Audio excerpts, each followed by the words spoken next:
Ya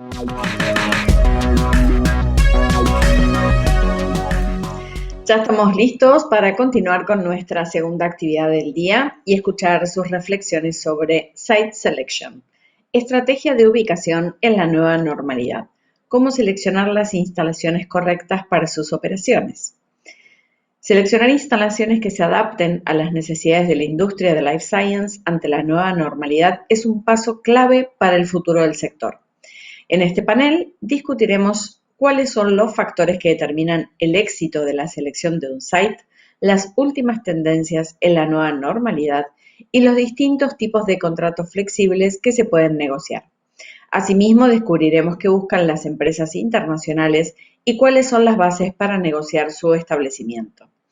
Conoceremos de mano de los expertos globales los elementos indispensables y las experiencias exitosas en Costa Rica. Para ello nos acompañan Álvaro Goicoechea, gerente de asesoría de inversión en CINDE, Carlos Wong, director general de Coyol Frisón, Margaret Rose, Regional Director de Conway Data Inc., y nuestro moderador, el señor Luis Torres Acosta, America CRM Latam Regional Life Science Director de operaciones en GLL. Luis Torres Acosta es ingeniero registrado y corredor de bienes raíces, cuenta con una maestría en Ingeniería de Gestión y Manufactura. También es miembro activo de ISPE, exdirector, ASME, expresidente, AYE y de Puerto Rico Manufactured Association, director asociado regional de Metro, miembro de ICSC, Consejo Internacional de Centros Comerciales y profesional certificado de GXP. Actualmente es líder regional en LATAM para la práctica empresarial centrada en las ciencias de la vida de JLL. En esta función proporciona orientación y liderazgo para la ejecución eficiente de las operaciones de cierre. Antes de unirse a GLL, Luis pasó años trabajando con fabricación de alta tecnología y hospitales y proporcionando asesoramiento sobre aseguramiento de la calidad, regulación y cumplimiento y mejoras en los sistemas de las instalaciones. También asesoró a funcionarios del gobierno de Puerto Rico en propuestas económicas que se convirtieron en ley. Luis, bienvenido. Un gusto tenerte con nosotros. Gracias, muy amable. Gracias por la introducción. Por favor, te dejamos con tu panel para comenzar. Seguro. Buenos días a todos. Bienvenidos a este segundo panel. Como parte de nuestro panel y la intervención de nuestra audiencia internacional, pues continuaremos en inglés. Welcome everyone to the second forum, the second panel, regards to the insight on real estate based on the life sciences. As we mentioned before, our panel today on this time, it's about how we work with the site selecting, the different points that we have to be working out now with the new normal, the strategic planning, how we pursue, and how we look into the future as well. Joining me today, we have great panelists for the industry, both from international, also from Costa Rica. Let me introduce them very quickly, as I would like you to know them as well as to know their background. We have with us Margaret Rose from US. She's the regional director of Conway Data. She's also a publisher for the Site Selecting magazine. She has worked in many economic development initiatives through the years, more than 10 years of experience in North America, including recruiting and incorporation of the industrial sector to the market initiatives. Welcome, Margaret, this morning to the forum. Hi, I got Margaret so and introducing. Sure thing. When I got Margaret, can you give me a quick introduction of what site selecting for the folks that probably doesn't know? Can you say that one more time? I'm so sorry. Can you give us a quick introduction of what the Site Selecting magazine about? Yes, absolutely. And thank you for having me. Site Selection Magazine is actually a global publication. The majority of our subscribers are C-suite execs who are actively looking to relocate and expand. And the publication really gives insight, a comprehensive view of actionable insight for those that are looking for corporate industrial expansion. Thank you very much. In addition, with us, we have Carlos Wong. Most of our folks in Costa Rica definitely know him. He's the managing director for Coyol Frisón. He's also the chairman of the Frisón Association of Costa Rica. He's a former promoter, director of promotion for the Asia Pacific Regional for CINDE. We'll talk about CINDE, and more than 20 years experience in development and promotion and promoting the free zone and the industry part. Welcome, Carlos, to the forum. Also, taking the opportunity, would you also give us an idea or a thought about, what's the free zone all about? Well, thank you, Luis, for the introduction, and a pleasure to share with Margaret and with Alvaro this panel. First of all, Cojol Free Zone has been nominated as the best free zone in Latin America, number 7 in the world, and highly commended for medical devices industry. Our free zone is really recognized by having 7 of the top 30 medical devices companies in the world operating in Cojol, and with a total generation for 16,000 new jobs. I think it's one of the most outstanding free zones in the region. Great. Thank you, Carlos. Welcome again. And then, not the less, Alvaro Goicochea. Welcome, Alvaro. It's one of our investor advisors who manages for CINDE. He also works on strategic planning and attraction of foreign direct investors to Costa Rica. He's responsible for the partnership and enabling business cases, assessment, and opportunities to bring to Costa Rica, and definitely an access to the industry for more than 16 years in financial and business analyst experience. Welcome, Alvaro. Can you tell us about CINDE? Because that's an interesting point, as I can compare those to in other local markets like Prico, like Florida Enterprise, New York Enterprise. Could you give us a more idea what CINDE does? Sure, absolutely. And again, Luis, thanks for the introduction, and likewise with everyone.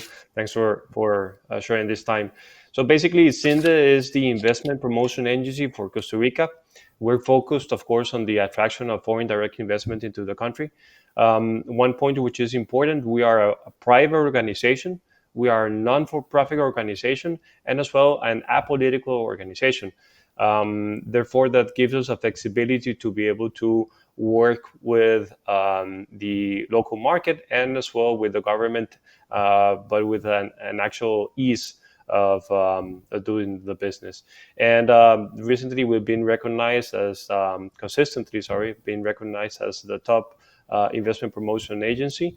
And we do so by trying to become a partner with the companies and supporting them through the investment life cycle, from the installation all throughout the process afterwards and growth phases. So again, thanks for having me here.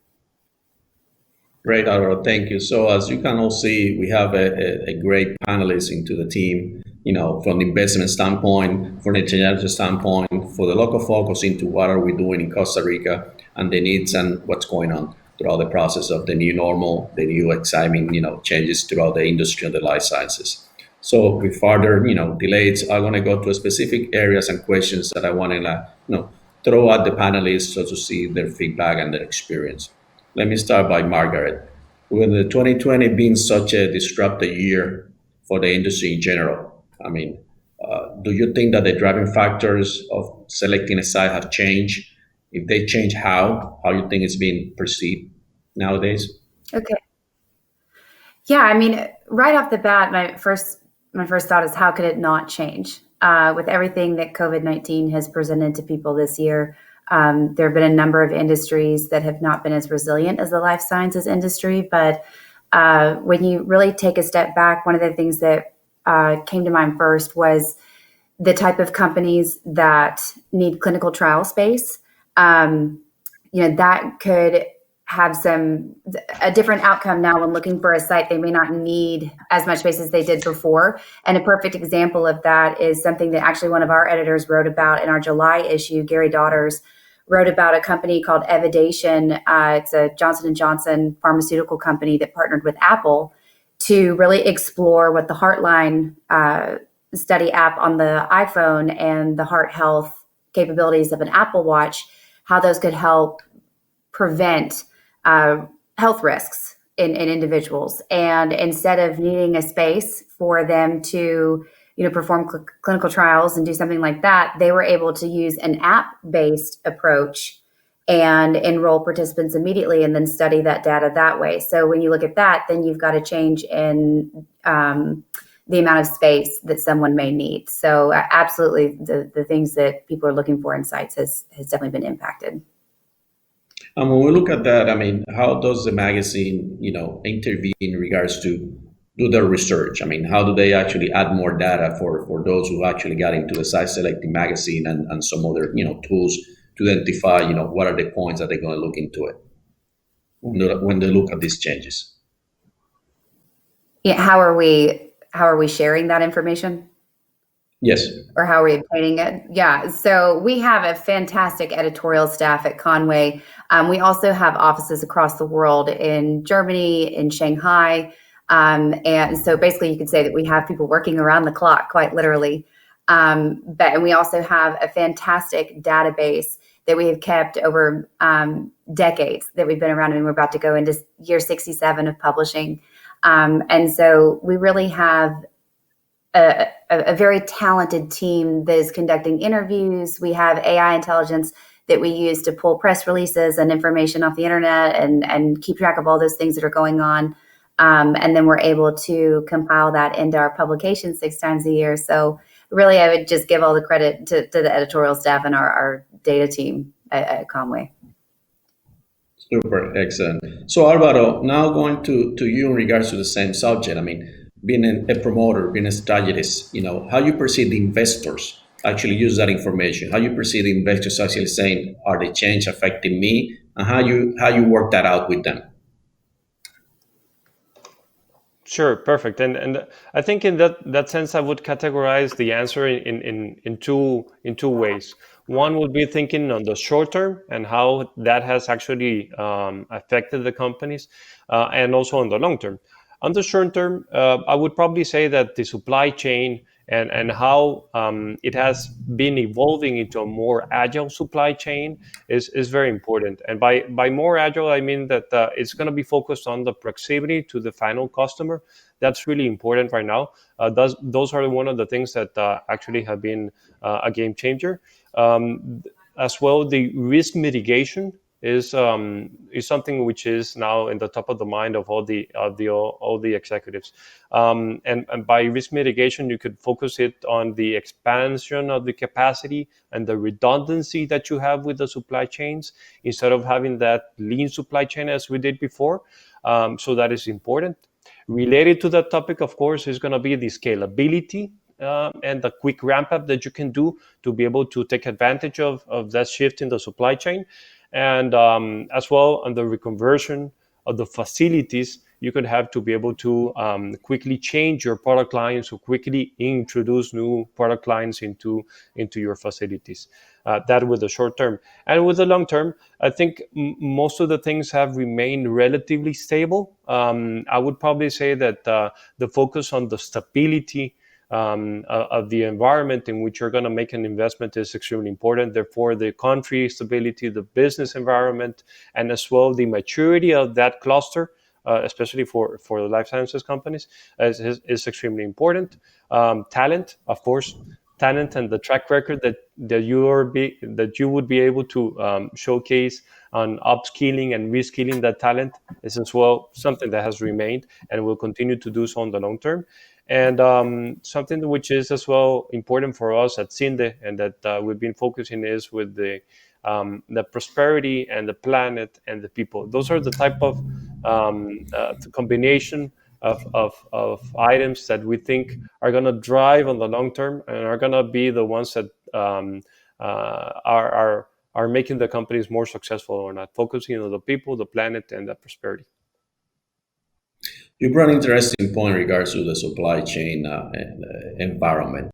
Nowadays, again, with the disruptive year that we have had, how does Costa Rica in this case scenario has dealt with it? Because, by closing the ports, by closing the airports, by coordinating some activities, the supply chain, as you mentioned, is very critical.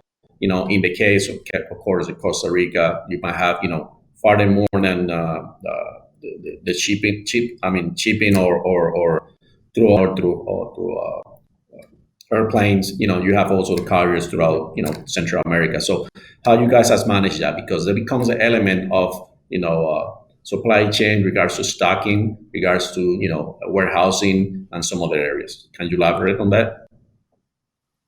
Yes, sure, and that's a very good point. And of course, here the word is business continuity. To be able to focus and to adapt now with the disruption of the supply chain, the key is the business continuity. And for that, Costa Rica has been able to adapt really quickly to the necessities of the pandemic, and be able to make sure that we adjust to the health requirements and the conditions in which you have to manage the pandemic, but as well make sure that the business to continue working normally with the least disruption possible. And that, I think the parks as well have played a key role, working with the government and us to be able to be that intervene in the middle and be able to get those solutions quickly. So I think Costa Rica was able to adapt, and basically 98%, 99% of the companies were able to continue their work despite the pandemic, through the work from home, or the ones that had to keep their plants up and running. We were able to adjust and have that production ongoing. So those are the type of things that you would see in Costa Rica with the business continuity. Thank you. And Carlos, based on your experience, I mean, looking now as more from the operational standpoint, as a professional guiding the three zones and so on and so forth, Carlos. I mean, in that case, well, you should say that is the real estate industry priorities now, with the life science company. How do they actually be able, with everything that's going on, attract industries as work with the ones on hand to maintain the operation running on a daily basis, Carlos? The industry has proven in this pandemic that there are certain elements that are critical for attracting foreign investment. Number one has been the business continuity. Costa Rica has proven that the cooperation between the private sector, India, and the government has allowed the free zone companies to operate continuously during this pandemic. So it allowed the companies to move not only the cargo, but also the people, which is very important. So the companies were able to adjust either by doing work from home or either by allowing and moving the people through their transportation networks to the operations.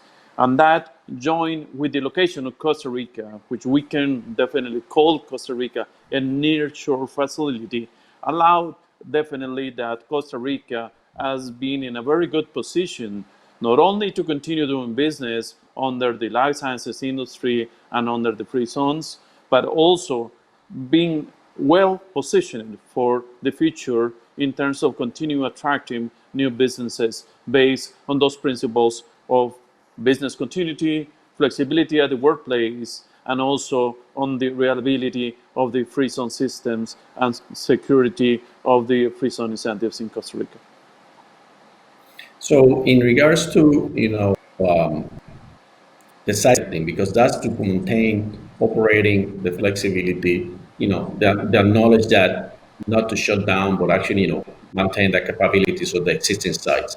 What about the part of selecting a new site?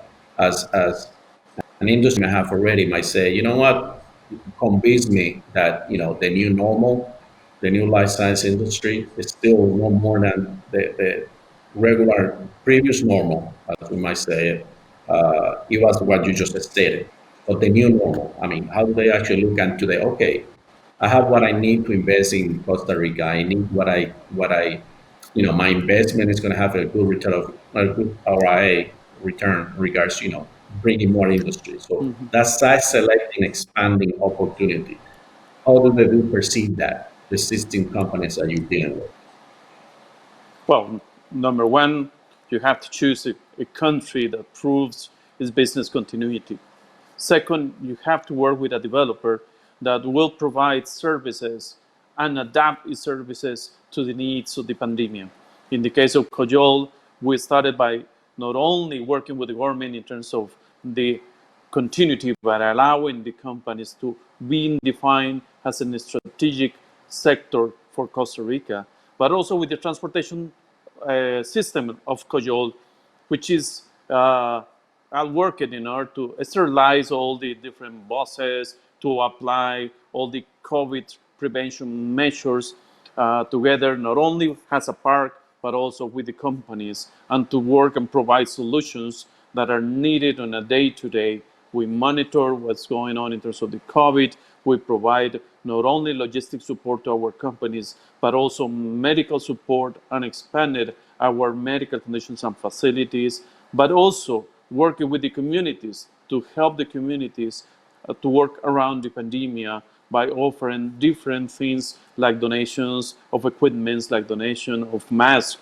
by donation of medicines and different supplies that are needed in order to work the pandemic, the COVID pandemic. Okay.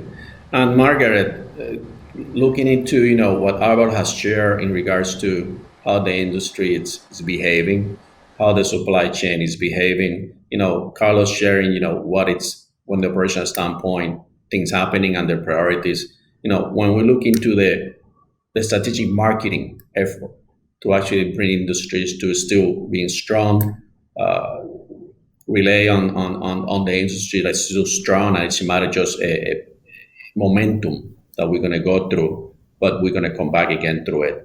What's been the priority on the market initiatives? What's been the approach when we talk about these markets, the life sciences? Yeah, so I've had several clients that is an industry that they are looking to recruit, and one of the things that I've had them focus on is their talent and their workforce. And I know that's something that Costa Rica has an incredible leg up on is their life sciences talent. But no matter what industry you're in, what company you are, you can relocate to a country, but if you don't, or another state or another city, another region, but if you do not have access to the qualified talent that you need, then it's not going to do you any good. And so I've really had my clients really focus on partnerships that maybe they have between their workforce development boards, their higher educational institutions, even K through 12 programs that are going on, and really being open-minded about partnering with companies that are already there to develop new programs that'll also be applicable to other industries coming in. And so really it comes down to talent and workforce. Great. Thank you. Álvaro, going back to you, and I think this is going it's floating very good, because we're looking at different points, as we stated before, how the market is engaging, how the investment is engaging, the activities from an operational standpoint. But looking now more in detail to the COVID, which has been, the primary issue, other than, the disrupted in general, but the COVID itself, what's been what you think has been, the true support that the country has given to the industry, and how that's worked out? Sure, perfect. One of the examples that we touch upon, but I'll focus on afterwards, of course, is the business continuity.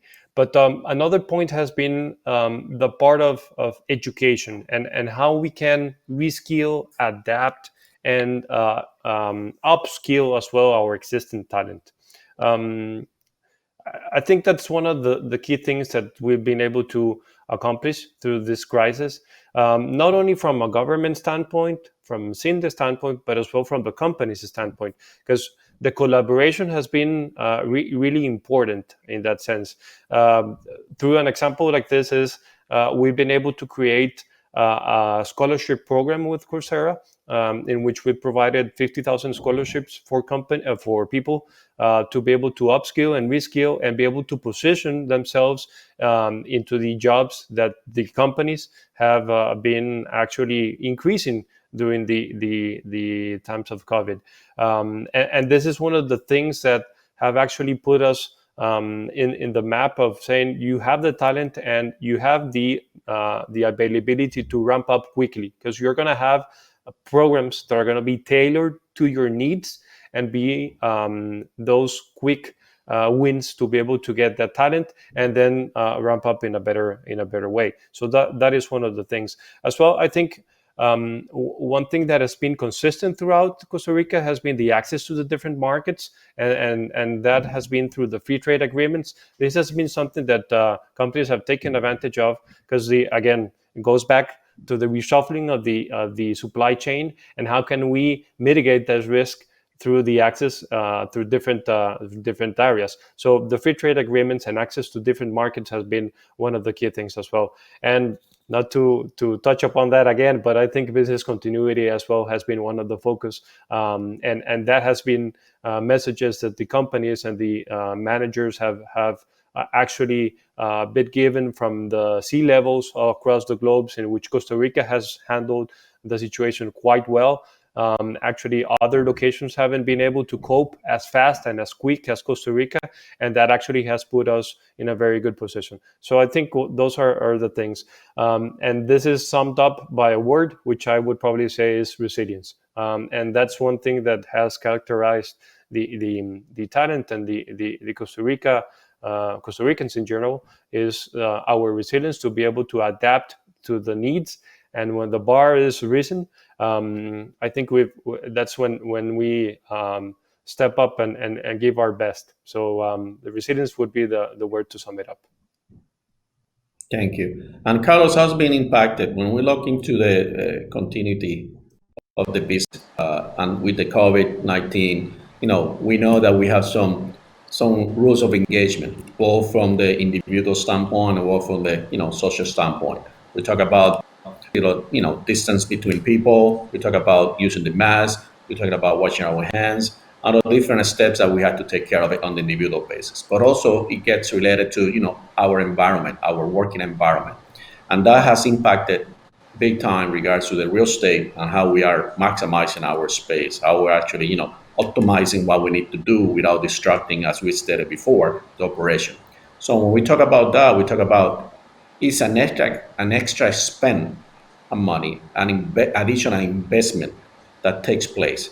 How you guys have been managing that? Because it's an impact in regards to the operation, even though it's due to the disruption of the COVID this year. But how you guys have been managing that? What's been the approach to comply not only with the regulations on the individual level, but with the companies making changes?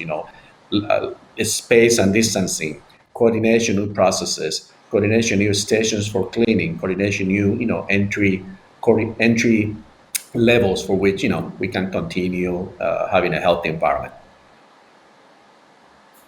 Yes, that's one of the issues that been affecting the companies in Costa Rica and all over the world. It's not only a situation in Costa Rica, but happens all over the world. Every company has been required to comply with the COVID standards. So that means that from the very basic transportation line needs to reduce its capacity. So we have to double our transportation number of buses. We have also to install entry controls at the park, at every company, that controls temperature, that controls how the people are going into the workplace, to install the use of masks at the workplace, and to put up the social distancing. So that impacts costs, and that is a significant extra cost that the company has been able to manage. The advantage of that is that at the end, you have been able to continue doing business. So even though it's a temporary increment in cost, the most important is that the people has been able to continue going into the workplace. So that is very important. But also how Costa Rica has adapted in order to provide education by digital means is very important. We as a park started by changing the training programs that we have for manufacturing employees from present ones into digital ones, and everybody has been adapted. So Alvaro mentioned a point which is called resilience. So that is an example of resilience. Even though we have a COVID situation, we have been able to adapt to those new requirements from the very basic of the hiring to the operational level. So everybody now is adapted into that.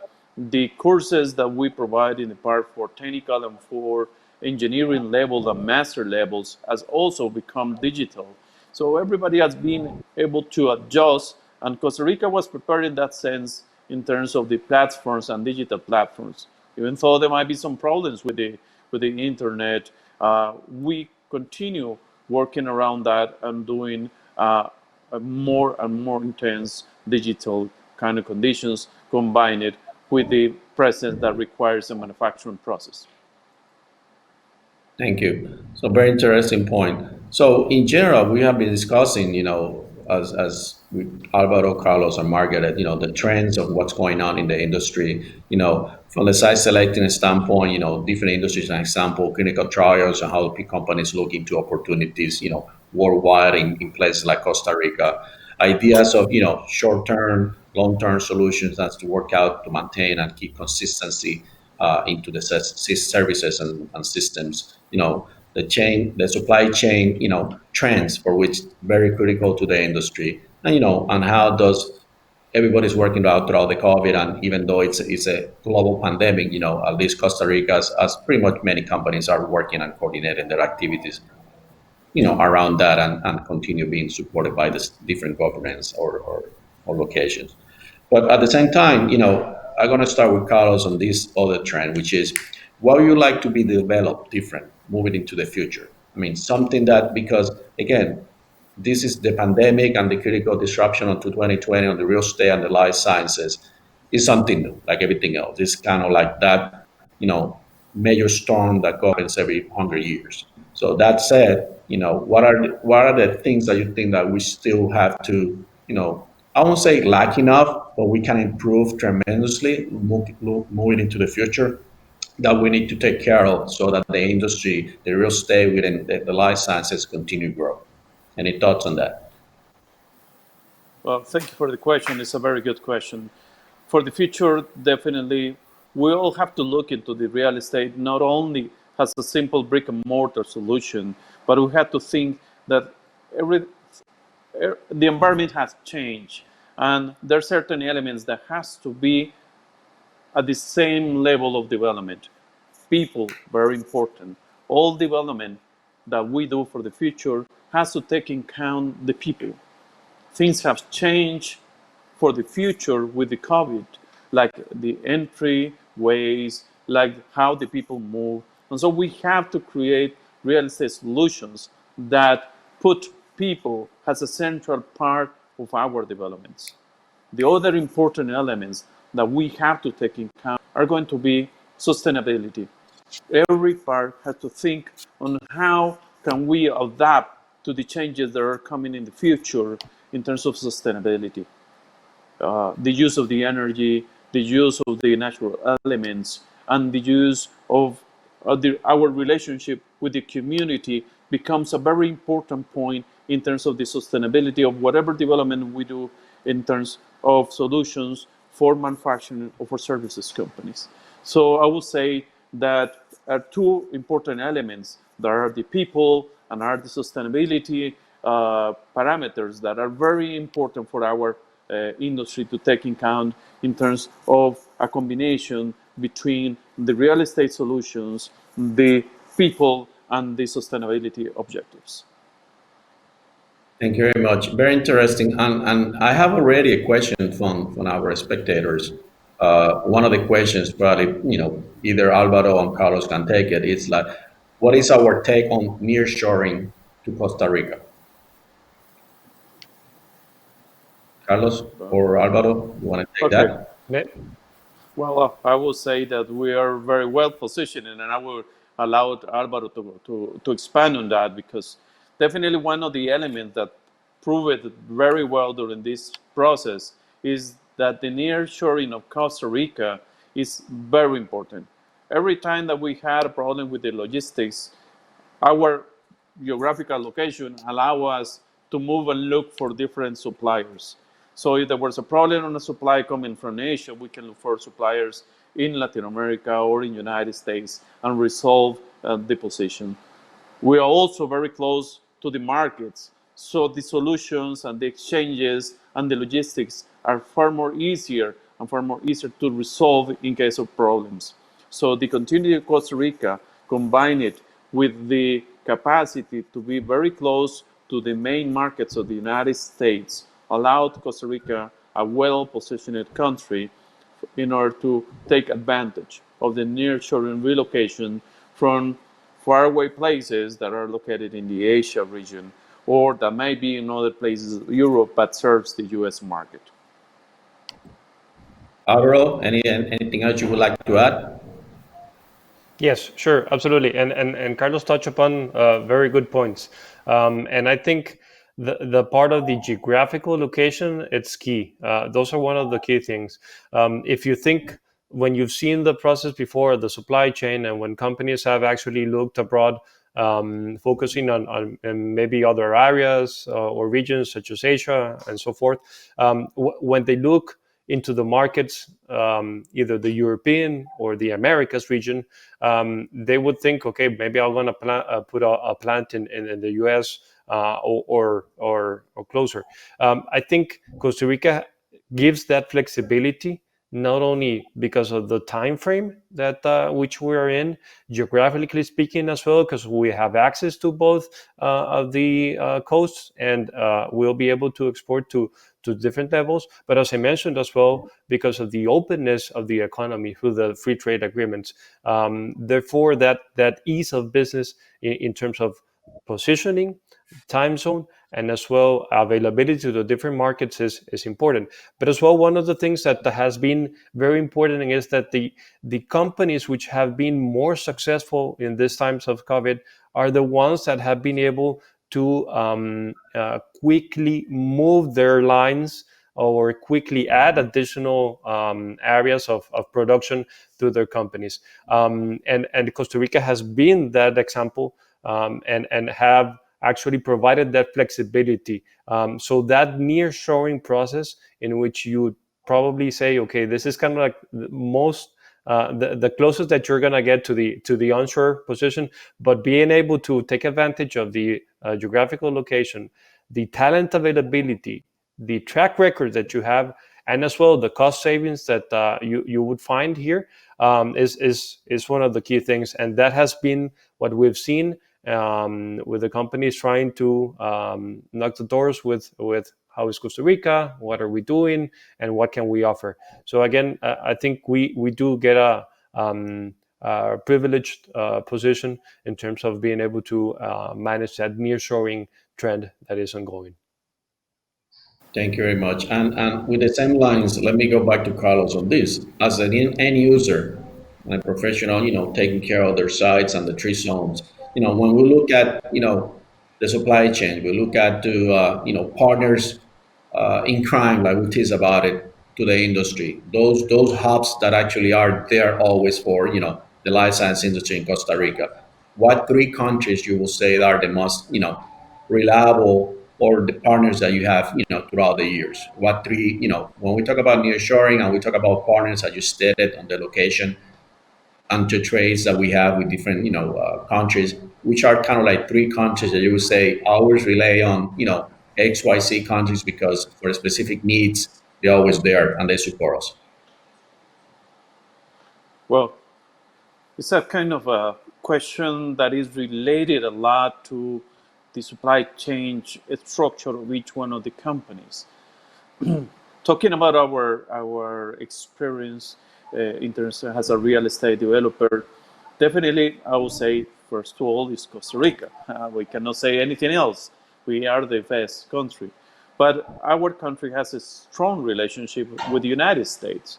So that nurturing, that close location that we have between the two countries has allowed not only parts and components to come back and forth each one of our countries, but also products goes back and forth. So in terms of the logistics and in terms of the integration of a supply chain and value added, it is the most important relationship that we have today.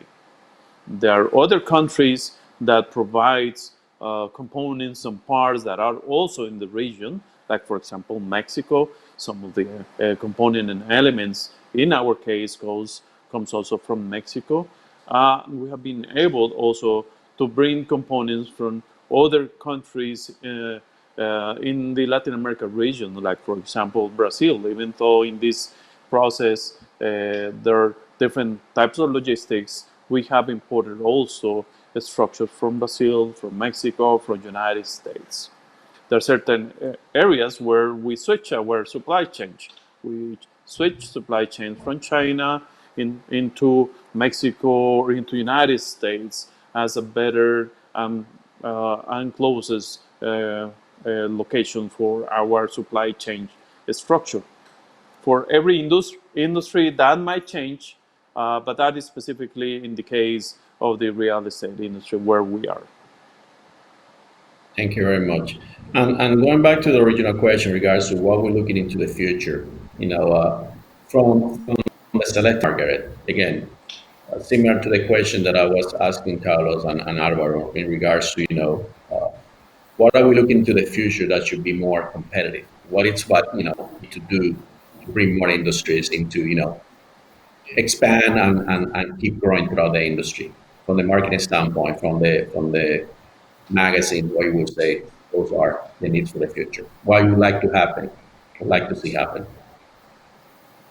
I think some of the trends that you're going to see are really the things that you're able to offer the life sciences companies looking to come back over, and not just from China, but from India as well. You are really going to have to be innovative. What is considered a plus now in a site, like maybe they are able to accommodate with sanitization, with safety, security, and the connectivity. Moving forward, especially in 2021, that's going to be the expectation. And so the trend that I would like to see is more of the economic developers and the investment promotional agencies really be open-minded and ready to partner with these companies to become more innovative and supply those solutions that they're going to need in order to thrive in that area. I think that's a good point, because that will go back to the daily operations of Alvaro at the local level, because now we're going to be talking about flexible contracts, working with documents and contractual agreements which are being more flexible. That will bring some, like you stated, more initiatives, from the transportation standpoint, for the economic development standpoint, and how do we build a site, how do we maximize operations, the safety and security aspect of it. So Alvaro, let me ask you, as I bring those points, are those going to be really flexible? What's the trend that you see that will happen in the future? Yeah, and that's actually a very good point. And it is a trend that we're going to see in the future, and it's something that we are focusing on. I think it's important for us as especially in the role of the advisory team here at CINDE, is to be able to find those needs of the companies and how we can relate them to the abilities and the dispositions that we already have in the country, and what things are needed to be able to be more flexible in that sense. So it's key for us to understand that and to be a role in playing in adjusting that. I think in terms of flexibility, you mentioned the word, and that gives us a point in which not only from a government standpoint, on a regulation standpoint, we need to quickly adapt.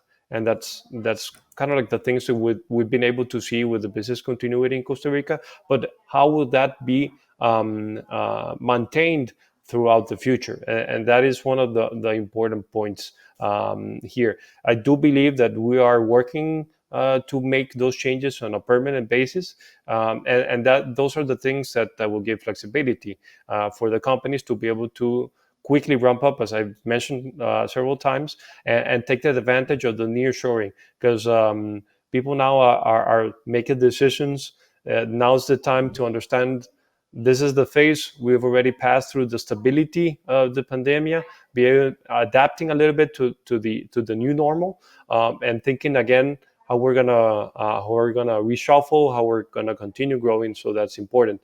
And in terms of specific items that I think the industry is looking for, and as well through the part of the real estate, is I think there has to be a real good connection between the management of the companies and as well the management of the parks, so that they can work really close together and be able to provide that flexibility, either through the shorter lease lengths or some sort of flexibility. I think also on the part of, we mentioned the education several times, the talent, I think is as well is key for the parks to be able to find solutions together with the companies, and as well, of course, with the local players, academia and government institutions, to be able to when companies will have to have their people on site, provide that closeness and that educational infrastructure to be able to deliver and provide that the services closer. Not, I think it has to go hand in hand. That's what I'm trying to say. That solution has to be hand in hand with the parks. And one of the most important things as well that we haven't touched upon, of course, is going to be the environment and the SDGs for the companies. There has to be an alignment between the country, the parks, and the companies. There's no way in which you can find a long-term relationship in which those are not aligned. So I think having the focus on being able to provide efficient energy buildings, provide lower costs in terms of electricity, and understanding what are the goals on the long term for sustainability for the companies and the country, and aligning them is those are the key trends that I think in the future are going to be even more important after the pandemic. Sure thing. That's a good point, and you summarized it very well. It's a combination between the parks, a combination between the users, a combination about the government. But I think that combination is happen far more than everybody shakes hands and be agree on what's to be done. Is throughout the real estate contractual flexible part of it, because that's what it comes kind of the bottleneck. So again, as you stated, it's a new game. It's a game changer in regards to how we are more flexible contractually.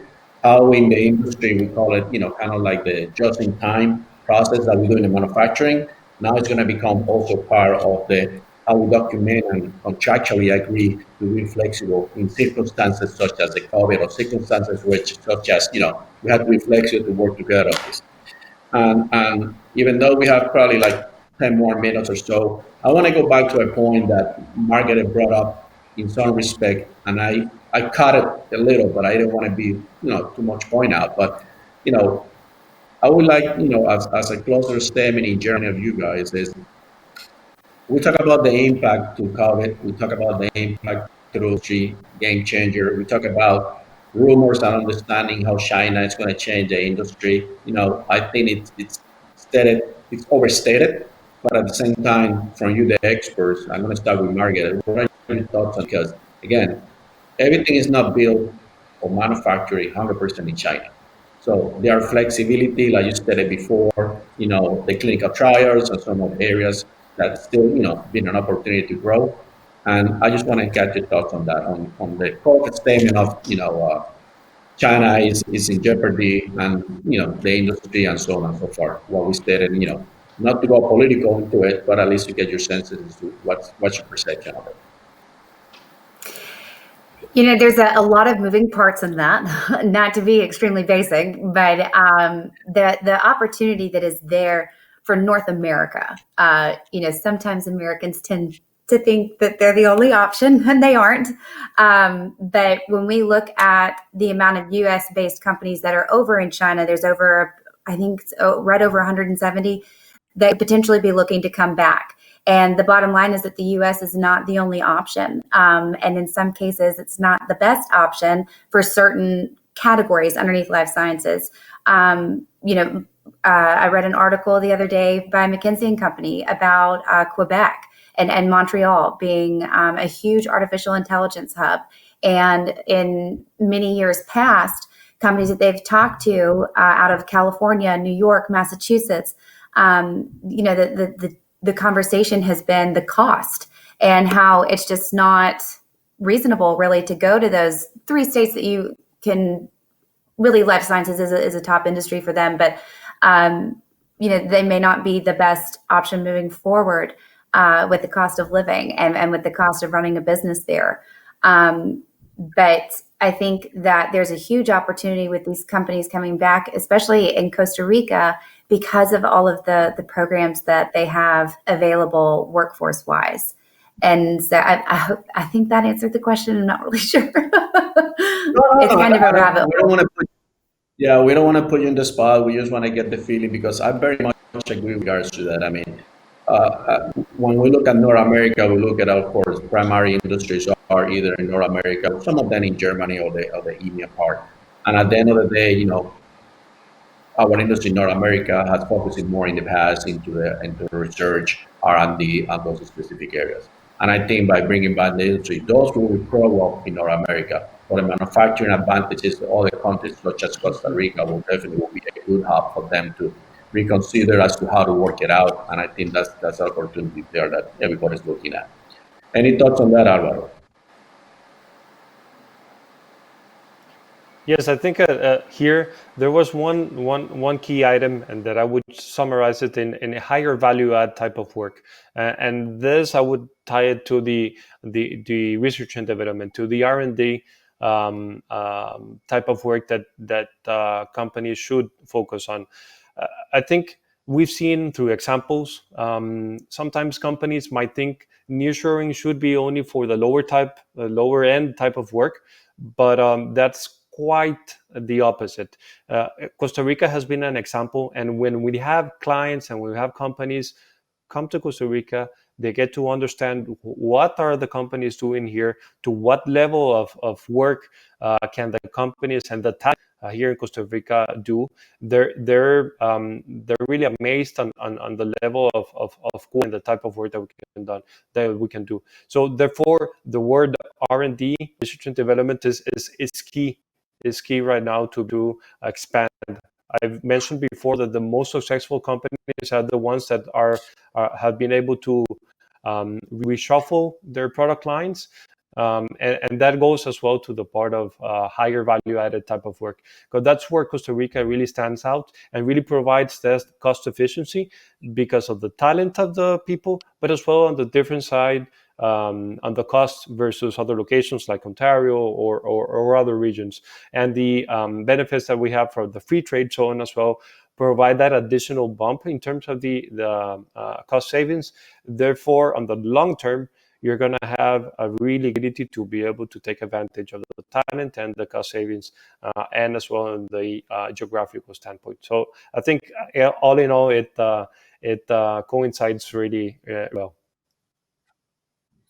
Thank you very much. And I have another very interesting question from our folks watching our presentation. It's, how does the cost of electricity affect our competitiveness for our nearshoring?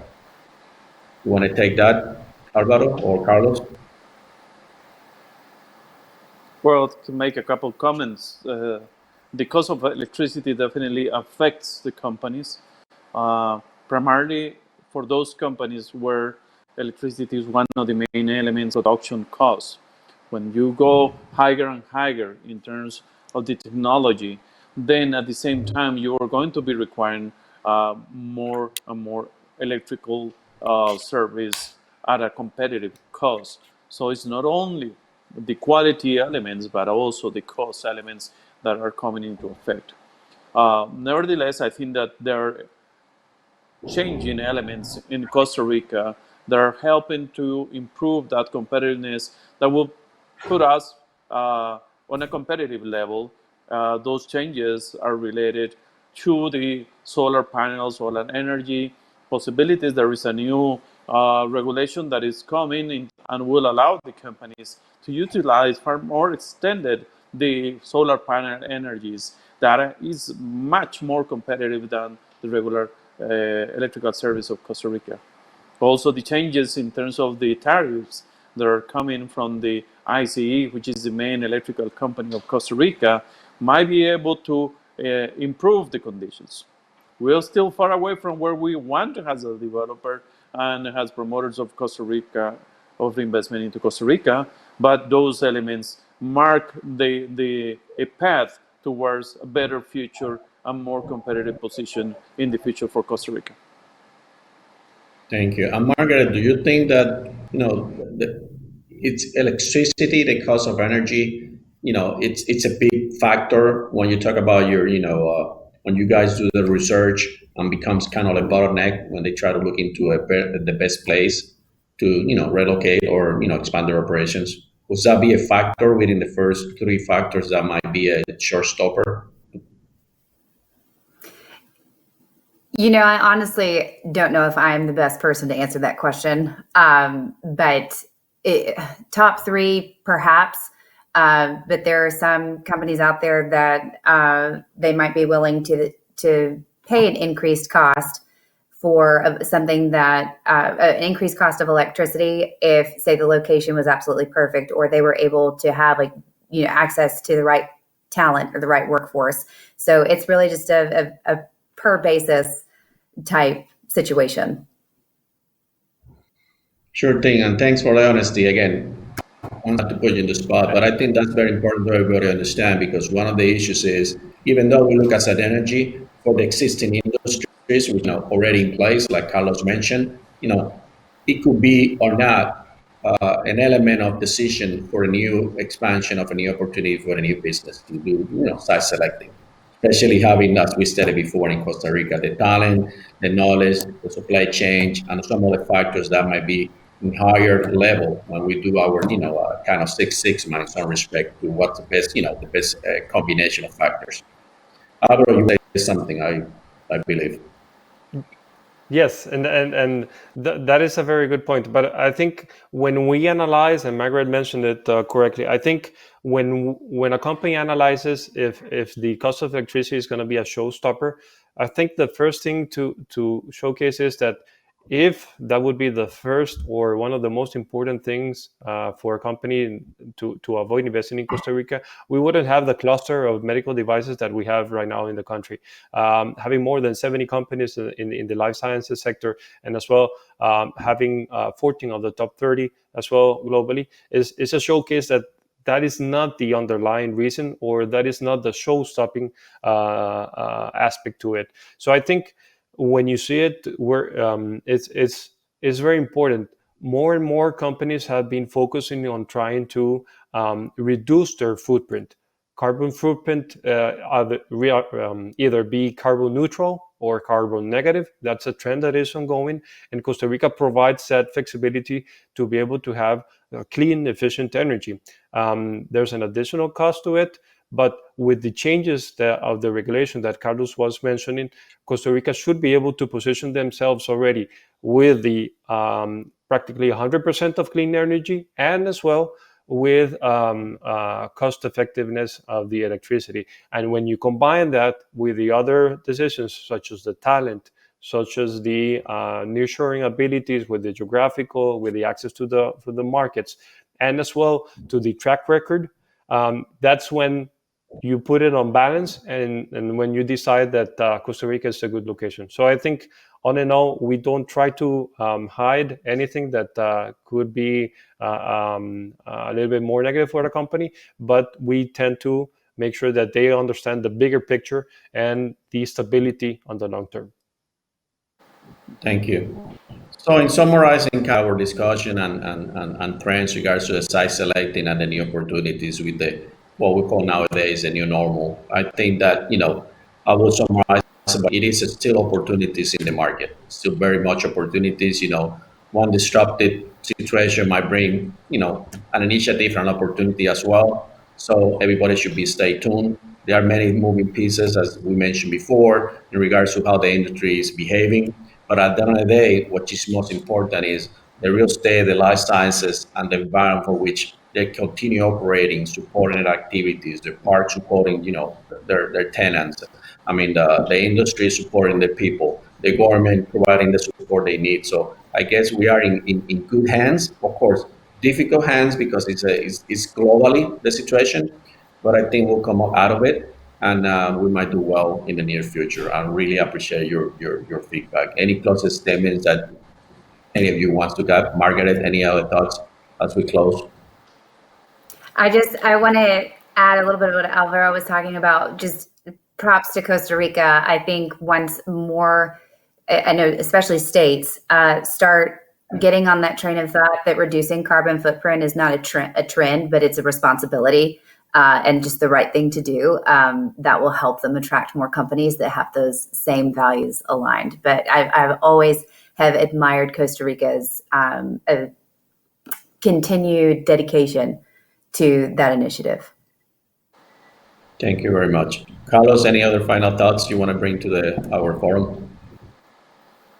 No, thank you for the opportunity again. And Also, just one long-term comments.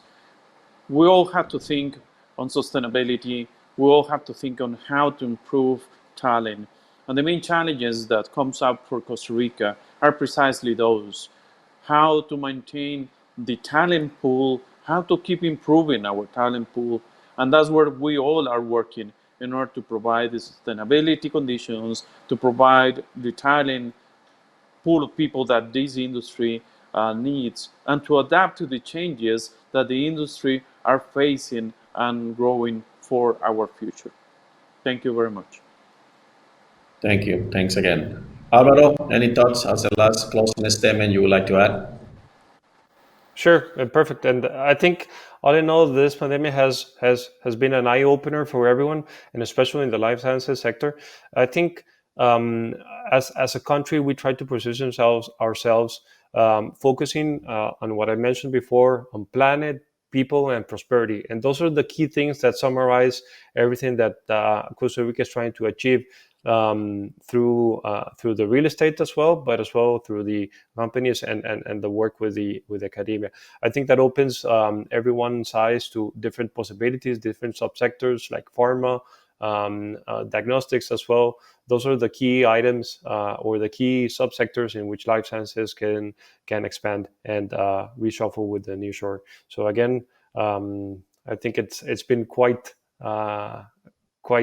important, this conversation, and really enhanced our view. Thank you very much, everyone. And again, I invite everyone to continue with the life sciences forums that we have today. Really appreciate Margaret, Carlos, and Alvaro to join us today, and those who pretty much got to see our presentation. Look forward to continue expanding operations in Costa Rica and also bring the talent as well as to work different hubs throughout the industry. Thank you very much, everyone.